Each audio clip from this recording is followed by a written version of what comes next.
Well, good morning again, SECC family. We're back in Studio 379 now. My meter bill I run all the time, and we are still in Numbers. We're going to change things up a little bit because of the way YouTube operates. Any of my videos that are over 10 minutes long take practically forever to upload, sometimes 2 to 3 days, believe it or not. And if we stay around 8 minutes, for whatever reason, it uploads pretty quick, within like a half an hour. So we're going to try to stay at that mark, so that might mean one chapter some of these days. But if it takes too long doing it that way, then maybe we'll end up doing more videos or something on that idea. So just kind of bear with me. We'll figure out how to navigate this within the YouTube world and make it work the best for us. We can get all the Bible read in a decent amount of time, but as I said, they're really pushing shorter and shorter and shorter videos, so they want us to keep it that way by basically killing our upload speed. They're going to force it. So that's why videos are, the last couple have been around 8.5 minutes. They seem to upload pretty good. So we'll see where our reading comes each day, but we'll try to keep it within that time frame to make it work the best for YouTube.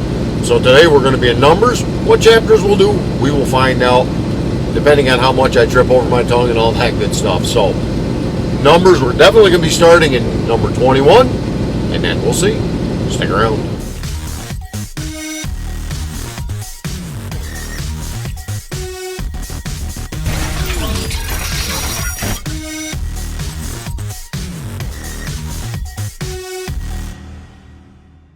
So Numbers 21. When the Canaanite, the king of Arad, who lived in the Negeb, heard that Israel was coming by the way of Atharim, he fought against Israel and took some of them captive. And Israel vowed a vow to the Lord and said, "If you will indeed give this people into my hand, then I will devote their cities to destruction." And the Lord heeded the voice of Israel and gave over the Canaanites, and they devoured them and their cities to destruction. So the name of the place was called Hormah.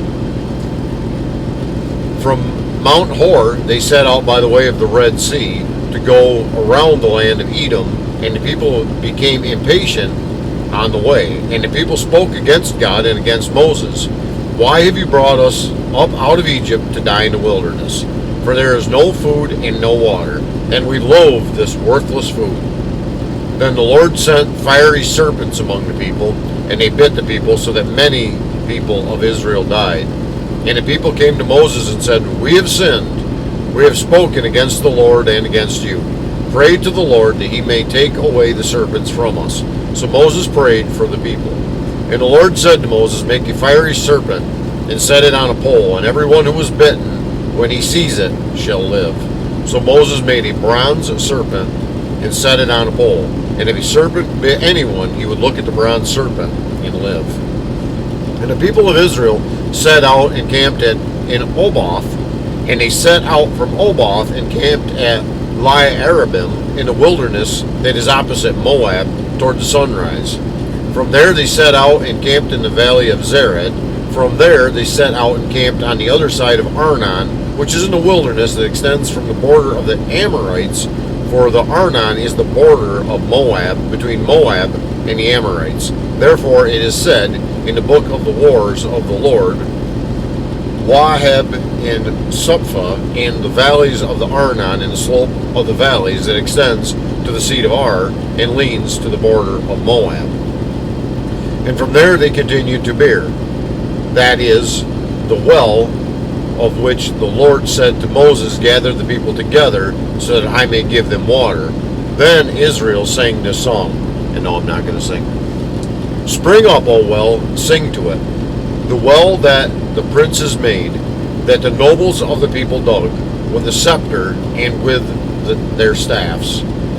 And from the wilderness they went on to Matnah, and from Matnah to Nahaliel, and from Nahaliel to Bamoth, and from Bamoth to the valley lying in the region of Moab by the top of Pisgah that goes down on the desert. Then Israel sent messengers to Sihon, king of the Amorites, saying, "Let me pass through your land. We will not turn aside into field or vineyard. We will not drink the water of a well, we will go by the king's highway until we have passed through your territory. But Sihon would not allow Israel to pass through his territory. He gathered all his people together and went out against Israel to the wilderness and came to Jahaz and fought against Israel. And Israel defeated him with the edge of the sword and took possession of his land from the Arnon to the Jabbok as far as to the Ammonites. For the border of the Ammonites was strong, and Israel took all the cities, and Israel settled in all the cities of the Amorites in Heshbon and in all its villages. For Heshbon was the city of Sihon, the king of the Amorites, who had fought against the former king of Moab and taken all his land out of his hand as far as the Arnon. Therefore the ballad singers say, "Come to Heshbon, let it be built. Let the city of Sihon be established. For fire came out from Heshbon, flame from the city of Sihon, and devoured Ar of Moab, and swallowed the heights of the Arnon. Woe to you, O Moab! You are undone, O people of Chemoth. He has made his sons fugitives and his daughters captive to an Amorite king Sihon. So we overthrew them. Heshbon as far as Dibon perished, and we laid waste as far as Nopath. Fire spread as far as Medeba."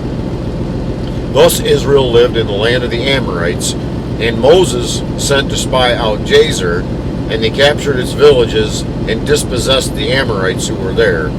Then they turned and went up by the way to Bashan, and Og, the people of Bashan, came out against them, he and all his people, to battle at Edrei. But the Lord said to Moses, "Do not fear him, for I have given him into your hand, and all his people, and his land, and you shall do to him as you did in Sihon, or to Sihon, king of the Amorites, who lived at Heshbon."